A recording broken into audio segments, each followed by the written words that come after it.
দুনিয়ার বিপদ তো বড় বিপদ না, দুনিয়ার কষ্ট কোন কোন কষ্টের মধ্যেই পড়ে না। সবচেয়ে বড় কষ্ট হলো মৌতের কষ্ট, সবচেয়ে বড় কষ্ট হইল কবরের কষ্ট, সবচেয়ে বড় কষ্ট হইল বাবা হাসরের ময়দানের কষ্ট। ও পথিক মুসাফির, এই বাড়ি, এই ঘর, এই দালান, এই কোঠায়, জায়গা জমিন যা কিছু দেখতেছ, যাদের জন্য তোমার আমার জীবন যৌবন সব শেষ করিয়া ফেলাইতেছি, বাইগো যেই দিন দুইটা চক্ষু চিরতরে বন্ধ হইয়া যাবে, আর তো কেউ তোমাকে এই ঘরে জায়গা দিবে না। যাদেরকে তুমি এত আপন মনে করলাম, ছেলে তোমার আপন, মেয়ে তোমার আপন, ভাই তোমার আপন, বন্ধু তোমার আপন, স্ত্রী তোমার আপন, মা বাবা তোমার আপন, সন্তান তোমার আপন, তোমার দুইটা চক্ষু বন্ধ হওয়ার পরে আপন মানুষগুলো তোমার খাটের থেকে নামাইয়া দিবে, আপন মানুষগুলো বারান্দার চিরা চাটার মধ্যে শোয়া রাখবে, আপন মানুষগুলো পুরান চাদর দিয়ে ঢাইকা রাখবে, আপন মানুষগুলো জঙ্গলার ভিতর থেকে বাঁশ কাটবে, আপন মানুষগুলো তোমার জন্য কবর খনন করবে, ঠিক না বেরি জোরে বলেন? আপন মানুষগুলো তোমার জন্য গোসলের ব্যবস্থা করবে। আল্লাহ আল্লাহ আল্লাহ, আপন মানুষগুলো জীবনের শেষ গোসল লাগাইয়া সাদা কাপড় দিয়া প্যাকেট করিয়া মাথায় বান, পায়ে বান, কোমরে বান, 3 বান্দের আসামি বানাইয়া, ও যুবক, ও বুড়া বাবা, ও মা বোনের, একটু চোখটা বন্ধ করে তাকাইয়া দেখো তো তোমার লাশটা কেমন দেখা যায়। যাদেরকে এত বেশি আপন মনে করলো, আজকে তারা তোমার খাটে চড়াইয়া জানাজার নামাজ শেষ করিয়া একটু তাকাইয়া দেখো তোমার কোথায় নিয়ে যায়। বাড়ির বাগানে, বাঁশ বাগানে, ঝাড় তলায়, কবরস্থানে নিয়া 3.5 হাত ঘরের ভিতরে এতিমের মতো শোয়াইয়া বুকের উপরে শক্ত বাঁশের সাইনি লাগাইয়া মাটি দিয়া সবাই যার যার ঘরে চলিয়া যাইবে।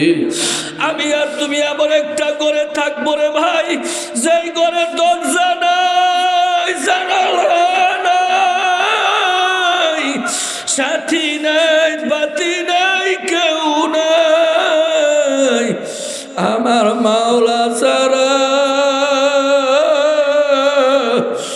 আর তো কেহ আপন হবে না। আমার নবী ফরমান, যে সমস্ত ব্যক্তিরা মাওলার কোরআনের হেফাজত করছে, এই মানুষগুলির কবরে শোয়াই দিয়া সবাই যখন চলে আসবে, মুনকার নাকির 2 ফেরেশতা যখন কবরে প্রবেশ করবে, তাকাইয়া দেখে মাইয়াতের পাশে কে জানি একা একা বসে রয়েছে। আল্লাহু আকবার! কে জানি বসিয়া রয়েছে, ডাক দিয়া বলবে, তুমি কে? বলে, আমার পরিচয় নেওয়ার আগে আপনাদের 2 জনের পরিচয় দেন, আপনারা কারা? বলে, আমরা হইলাম মুনকার নাকির 2 ফেরেশতাই, বান্দার সওয়াল জবাবের জন্য আসছি, তুমি কে? বলে, আমারে আপনারা চিনবেন, আমি হইলাম এই বান্দার কোরআন হেফাজতকারী ফেরেশতা। আল্লাহু আকবার, আল্লাহু আকবার!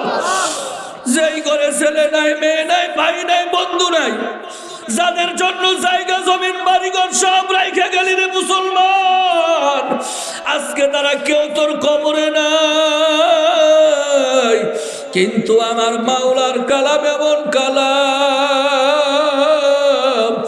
যেই কালাম তোরে কবরেও ভুলবে না। কোরআন হেফাজতকারী ফেরেশতা ডাক দিয়া বলবে, ও মুনকার নাকির ভাই, এই বান্দা দুনিয়াতে না খাইয়া মাদ্রাসা কোরআনের জন্য মেহনত করছে, নিজের জীবন যৌবন সব আল্লাহর কালামের পিছনে শ্রম ব্যয় করছে, আল্লাহর কালামকে হেফাজতের জন্য জান মাল সময় দিয়ে মেহনত করছে, দুনিয়াতে যেই বান্দা আল্লাহর কালাম রে ভুলে নাই, এই বান্দা আজকে একটু ঘুমাইছে, ও মুনকার নাকির ভাই তার ঘুমটারে ডিস্টার্ব করিও না। যত প্রশ্ন করার দরকার আমার কাছে করো, আমি তার পক্ষ হইয়া তোমাদেরকে তার সওয়ালের জবাব দিয়া দেই। এই বান্দারে আমি দুনিয়াতে ভুলি না, এখনো ভুলবো না। তাই বান্দার কবরে কোনো কষ্ট দিও না আল্লাহ। ভাই গো, যেই কোরআন দুনিয়াতে তোমাকে ভুলে নেই, যেই কোরআনুল কারীম আখিরাতে কবরে তোমাকে ভুলবে না। এই কোরআনুল কারীমকে আল্লাহর জমিনে জিন্দা রাখার জন্য যদি মুসলমান তোমাদেরকে বলা হয় প্রয়োজনে মাল দিবা, প্রয়োজনে জান দিবা, প্রয়োজনে বুকের তাজা রক্ত জমিনে ঢাইলা দিবা, এইরকম মন থেকে আল্লাহর কাছে ইচ্ছা পোষণ করা যায়? মনে কি চায়? জীবন গেলেও আল্লাহর কালাম রে কোনদিন দুর্বল করব না। এই নিয়ত আমরা সবাই করতে পারিনি। কারা কারা পারে একটু আল্লাহু আকবার বলে এত না? নারে তাকবীর! আল্লাহ আপনি ময়দানের দিকে তাকায় দেখেন গো আল্লাহ, আল্লাহ আপনার বান্দারা, ছোট শিশু সন্তানেরা, আমার যুবক ভাইরা হাত উঠে তোমার সাথে ওয়াদা করতেছে, কথা দিতেছে। আল্লাহ কোরআনুল কারীমের হেফাজতের জন্য জান মাল সময় সব কিছু দেওয়ার ওয়াদা পোষণ করলাম। আল্লাহ আমাদের ওয়াদার উপরে মজবুত থাকার তৌফিক দান করো। জোরে বলেন আমিন। আরো জোরে আওয়াজ দিয়ে বলেন আমিন। ভাইরা, সেই কোরআনুল কারীমের হেফাজতের একটা মার্কাজ হলো আপনাদের এই জামিয়া রহমানিয়া মাদ্রাসা, ঠিক না বে ঠিক? এই ছাত্রগুলো সারাদিন আমার মাওলার কালাম পড়ে, এত ছোট্ট একটা ঘর, এতগুলো ছাত্র কত কষ্ট করে জীবন যাপন করে। ওরে মুসলমান, বিবেককে হারায় ফেলাইছ, ইনসাফকে ভুলে ফেলাইছ। তোমার ঘরে একটা খাট, মাত্র 2 জন থাকো, কত বড় খাটের মধ্যে। আর এই শিশু সন্তানগুলো আল্লাহর কালাম পড়তে যাইয়া ফ্লোরের মধ্যে বিছনা করে রাত্রেবেলা ঘুমায়। তুমি তো ফজরের নামাজের সময়ও ঘুমাও। আর হেফজখানার ছাত্র রাত্রে 3:30 4টা বাজে উঠা ঠান্ডা পানি দিয়ে ওযু করিয়া আমার মাওলার কালাম নিয়ে মাবুদের সাথে কথা বলা শুরু করিয়া দেয়।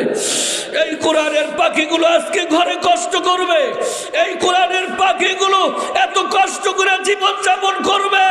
এইটা আল্লাহর কাছে এলাকাবাসীরা, আল্লাহ যদি কিয়ামতের ময়দানে তোমাদের কাছে প্রশ্ন করিয়া বসে, কি জবাব দিবা? কেমনে মুখ দেখাইবা? একটু হিসাব কিতাব মিলাও রে ভাই। হিসাব কিতাব না মিলাইয়া মাওলার কবরে কিন্তু যাইও না। ও ঘরের মা বোনেরা, কার জন্য এত সুন্দর করে বাড়ি সাজাইতেছ? কার জন্য এত অলংকার সাজাইতেছ? কার জন্য এত সুন্দর কাপড় দিয়ে সাজাইতেছ শরীরকে? তুমি কি জানো গো মা, এই সুন্দর শরীরটা যে মাটিতে খাইয়া শেষ করে ফেলবে।